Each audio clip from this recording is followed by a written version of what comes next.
Hello दोस्तों, welcome back to my new video. सबसे पहले डिस्क्लेमर देना चाहूँगा कि इस वीडियो को प्योरली एजुकेशनल पर्पस के लिए ही रिकॉर्ड कर रहा हूँ। मैं कोई भी बाई या सेल का रिकमेंडेशन इस वीडियो के माध्यम से मैं आप लोगों को नहीं दे रहा हूँ। एंड एक रिमाइंडर भी देना चाहूँगा कि एक पेड टेलीग्राम ग्रुप मैंने ओपन किया है जिसमें लाइव मेरे साथ आप वन ऑन वन इंटरैक्ट कर सकते हो, किसी भी स्टॉक के टेक्निकल या फंडामेंटल रिलेटेड डाउट को पूछ सकते हो।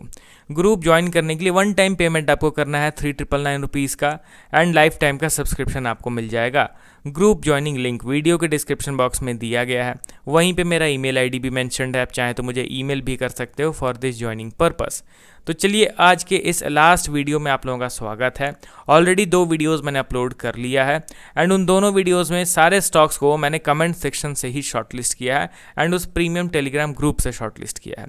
अब ये लास्ट वीडियो में भी इन्हीं तीनों स्टॉक्स को मैं कवर करूंगा जिसके कमेंट्स एंड मेरे ग्रुप में नाम आए थे, ठीक है। एंड इन तीनों स्टॉक्स को कवर करना वर्थ इट है, क्योंकि देखिए, मैं ऐसे ही रैंडमली किसी स्टॉक को नहीं कवर करता हूँ। आपके सारे कमेंट्स वाले जो स्टॉक्स हैं उनका मैं चार्ट ओपन करता हूँ, एंड जिसमें कुछ एजुकेशनल चीज़ें मैं अगर बता सकता हूँ उन्हीं स्टॉक्स को मैं कवर करता हूँ। ऐसे ही किसी रैंडमली स्टॉक को मैं पिक नहीं करता हूँ, ठीक है। तो अब इस वीडियो में 3 स्टॉक्स को हम लोग कवर करेंगे। पहला स्टॉक हमारे लिस्ट में आपके सामने है NSDL यानी national securities depository limited. Currently देखा जाए तो 851 के लेवल पे ट्रेड कर रहा है। 17,000 करोड़ इनका मार्केट कैप है। न्यूली लिस्टेड स्टॉक है, तो इसके वैल्यूएशन के ग्राफ को देखेंगे तो उतना एग्जैक्ट डेटा नहीं पता चलेगा। न्यूली लिस्टेड स्टॉक में मैं उनका वैल्यूएशन ग्राफ नहीं देखता हूँ, एंड इन्वेस्टर का सेक्शन भी देखना थोड़ा सा अनफेयर रहेगा, क्योंकि शॉर्ट टर्म में बहुत ज़्यादा वॉलेटिलिटी एंड एंट्री एग्जिट रहता है बिग प्लेयर्स का ये न्यूली लिस्टेड स्टॉक्स में। मैं डायरेक्टली इनके चार्ट में एक्सप्लेन करने की कोशिश करता हूँ आप लोगों को कुछ इंपॉर्टेंट चीज़ें। ये पॉइंट आप नोट करके चलिए दोस्तों। ये ऑलमोस्ट 100 में 98 न्यूली लिस्टेड स्टॉक्स में इसी तरीके का पैटर्न बनता है।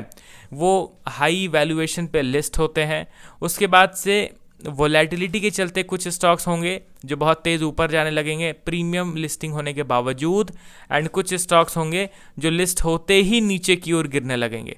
ध्यान दीजिए, गिरना ज़रूरी है न्यूली लिस्टेड स्टॉक को, क्योंकि अक्सर आईपीओ के बाद प्रीमियम वैल्यूएशन पे स्टॉक्स की लिस्टिंग होती है। वैल्यूएशन उनका बहुत महंगा रहता है।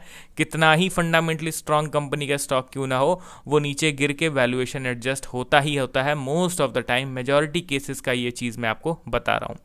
तो जो स्टॉक लिस्ट होते ही नीचे गिर रहा है उसका तो वेल एंड गुड, बट जो स्टॉक लिस्ट होने के बाद तेज़ रफ्तार में ऊपर जान रहा है ना, समझ जाइए कि वो आज नहीं तो कल नीचे ज़रूर गिरने वाला है।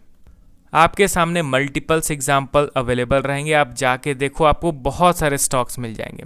अब वही सेम चीज़ NSDL, आप इसके फंडामेंटल्स को साइड कीजिए, कितने भी अच्छे फंडामेंटल्स क्यों ना हो, कितने ही ज़बरदस्त अर्निंग क्यों ना आ रहे हो, लिस्ट होने के बाद ये तेज़ रफ्तार में ऊपर उठा, फिर उसके बाद आप देखोगे तो धीरे धीरे करके करेक्शन हो रहा है। अब यहाँ पे आप ध्यान दीजिए कि क्या ये करेक्शन में फुल स्टॉप है, हो गया करेक्शन, अब यहाँ से और नीचे नहीं गिरेगा क्या? नहीं, बिल्कुल नहीं, आप ये चीज़ कह सकते हो। ये चीज़ तब पता चलेगा जब किसी सर्टेन जोन में या फिर सर्टेन लेवल पे अप्रॉक्स 8 to 10 मंथ्स का कंसोलिडेशन होगा, तब जाके आपको पता चलेगा कि नहीं भाई, अब शायद से इस करंट लेवल से स्टॉक नीचे नहीं गिरेगा। यहाँ पे अभी कंसोलिडेशन का शुरुआत हुआ है, एंड उतना लॉन्ग कंसोलिडेशन नहीं हुआ है जिस बेसिस पे हम लोग इसको इंपॉर्टेंट सपोर्ट कंसीडर कर लेंगे। तो इसीलिए यहाँ पे हमें ध्यान देना है। NSDL को अभी सिर्फ वीकली बेसिस पे ऑब्जर्व कीजिए, नहीं तो फिर आपके पास टाइम नहीं है तो मंथली बेसिस पे भी ऑब्जर्व कीजिए, कोई दिक्कत वाली बात नहीं है। डेली इस स्टॉक को नहीं देखना है, क्योंकि instantly with in a short period of time stock का ट्रेंड बदल जाएगा। इसके चांसेस बहुत कम है, चांसेस आर प्रिटी लो। तो यहाँ पे आपको ध्यान देना है। NSDL अभी करेंटली बेस बना रहा है, बेस बना लेने दीजिए, उसके बाद उस बेस के ब्रेकआउट के बाद ही हम लोग कोई बुलिश मूव एक्सपेक्ट कर पाएंगे। अभी के लिए तो मैं इसको बिल्कुल भी प्रिफर नहीं कर रहा हूँ। अगला स्टॉक सेम कैटेगरी में इंक्लूड होता है टाटा टेक्नोलॉजीज लिमिटेड। बहुत बड़ी ग्रुप की कंपनी है, फंडामेंटली स्ट्रांग है, बट स्टिल यहाँ पे सेम पैटर्न रिपीट हो रहा है जो चीज़ आपने NSDL में विटनेस किया है। टाटा टेक्नोलॉजीज़ के चार्ट को अगर मैं ओपन करता हूँ तो आपको पता चलता है कि ये स्टॉक भी समहाउ जो मैंने आपको बताया कि न्यूली लिस्टेड स्टॉक्स के साथ होता है, वही सेम चीज़ हो रहा है। ऑल टाइम हाई मतलब लिस्ट होता है, लिस्ट होते ही कंटिन्यूसली नीचे गिरता चला गया। अब यहाँ पे इसके करेक्शन को अगर मेजर किया जाए तो स्टॉक ऑलमोस्ट 65% नीचे गिरा है। अब जाके समहाउ ये बेस बना रहा है, ठीक है, बेस तो बनना ही है, गिरते गिरते ये जीरो के भाव पे थोड़ी जाएगा। ऐसा थोड़ी है कि इनका बिजनेस मॉडल बेकार है, प्रॉफिट नहीं कर रही है, कंपनी प्रॉफिट भी कर रही है। एट द एंड तो इसको बाउंस बैक करना ही है। अब यहाँ पे एक फाइनली एक ज़बरदस्त बेस का क्रिएशन हुआ है। ये हमारा ब्रेकआउट का लेवल है, क्लोज टू 800 लेवल। यहाँ पे अब ये कंसोलिडेट कर रहा है, करने दीजिए थोड़े समय और। कंसोलिडेट करने के बाद जैसे ही 800 का ब्रेकआउट देगा तो फाइनली ये फिर हम लोग सोच लेंगे कि स्टॉक का ट्रेंड बदल गया। अब तक जो कंटिन्यूसली करेक्शन हो रहा था, फाइनली अब ये अपने डायरेक्शन को रिवर्स कर चुका है।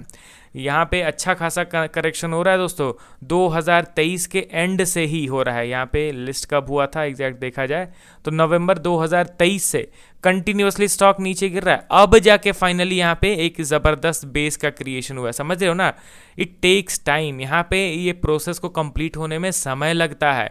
Instant reversal newly listed stocks में तो मैं बिल्कुल एक्सपेक्ट नहीं करता हूँ। इनफैक्ट मैंने देखा भी नहीं है, 10 में शायद से कोई 1-2 स्टॉक्स होंगे, बट मेजॉरिटी 8 या 9 स्टॉक्स तो इसी तरीके से पैटर्न को फॉलो करके ऊपर की ओर मूव करते हैं, समझ रहे हो ना। अगला और लास्ट स्टॉक जहाँ पे सेम बिहेवियर रिपीट हो रहा है, बट मेरा पर्सनल फेवरेट है, इसको मैं प्रॉपरली ट्रैक कर रहा हूँ। बजाज ग्रुप की ये कंपनी है, नाम है इसका Bajaj housing finance limited. Fundamentally काफ़ी स्ट्रांग, ज़बरदस्त तरीके से इनके अर्निंग्स भी बढ़ रहे हैं। वैल्यूएशन के ग्राफ को देखो तो आपको पता चलेगा कितने कंसिस्टेंसी के साथ इनके अर्निंग्स में ग्रोथ दिख रहा है।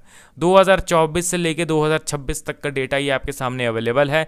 हर क्वार्टर में इनका अर्निंग बढ़ता हुआ दिखाई दे रहा है। अभी रिकॉर्ड हाइज पे है। जब ये लिस्ट हुआ था तो समहाउ 65 के आसपास पी रेशियो था, वहाँ से गिर के अभी इनका करंट पी रेशियो 28 के आसपास आ गया है, ठीक है। एंड इनके शेयर होल्डिंग पैटर्न पे नज़र डाला जाए तो एज यूजुअल जो मैंने आपको फर्स्ट स्टॉक में बताया कि न्यूली लिस्टेड स्टॉक्स में बहुत ज़्यादा फेरबदल होता है, तो शेयर होल्डिंग पैटर्न देखना थोड़ा सा अनफेयर रहेगा। एंड यहाँ पे अभी 86% का स्टेक प्रमोटर के पास है, तो आज नहीं तो कल ये लोग और डाइल्यूट करेंगे, तो मे बी एक अच्छा खासा यहाँ पे एंट्री एफआईज एंड डीआईज का होता हुआ दिखाई दे सकता है हम लोगों को। अभी यहाँ पे बजाज हाउसिंग फाइनेंस के टेक्निकल चार्ट को अगर मैं आपको दिखाऊं तो ये कब से नीचे गिर रहा है, फ्रॉम 2024। एंड कितना ये नीचे गिर गया है परसेंटेज वाइज देखा जाए तो अप्रॉक्स 61%। अब 61% गिरने के बाद भी क्या यहाँ पे कुछ बेस बना है? बिल्कुल भी नहीं। टाटा टेक्नोलॉजीज में समहाउ एक सिग्निफिकेंट बेस दिख रहा है, बट बजाज हाउसिंग फाइनेंस में तो मुझे कुछ वैसा खास बेस फॉर्मेशन नहीं दिख रहा है, तो इसमें अभी और समय लगने वाला है। हालांकि फंडामेंटली स्ट्रांग है, ग्रोथ पर्सपेक्टिव्स के नज़रिए से ये कंपनी मुझे बेहतर लगती है, बट स्टिल बेस अभी नहीं बना है। टेक्निकल वाइज मुझे ये चीज़ दिख रहा है कि स्टॉक यहाँ से एक बाइंग मोमेंटम में तो नहीं जा सकता है, ये मुझे ऐसा लग रहा है as per analysing this particular chart pattern. अब आप अपना पॉइंट ऑफ व्यू बताइए, एंड जो न्यूली लिस्टेड स्टॉक्स के साथ जो कॉन्सेप्ट मैंने एक्सप्लेन करा, क्या उस चीज़ के साथ आप भी एग्री करते हो या नहीं, कमेंट करके बताइए। मिलता हूँ अब कल नए वीडियोज़ के साथ। Okay then, bye bye.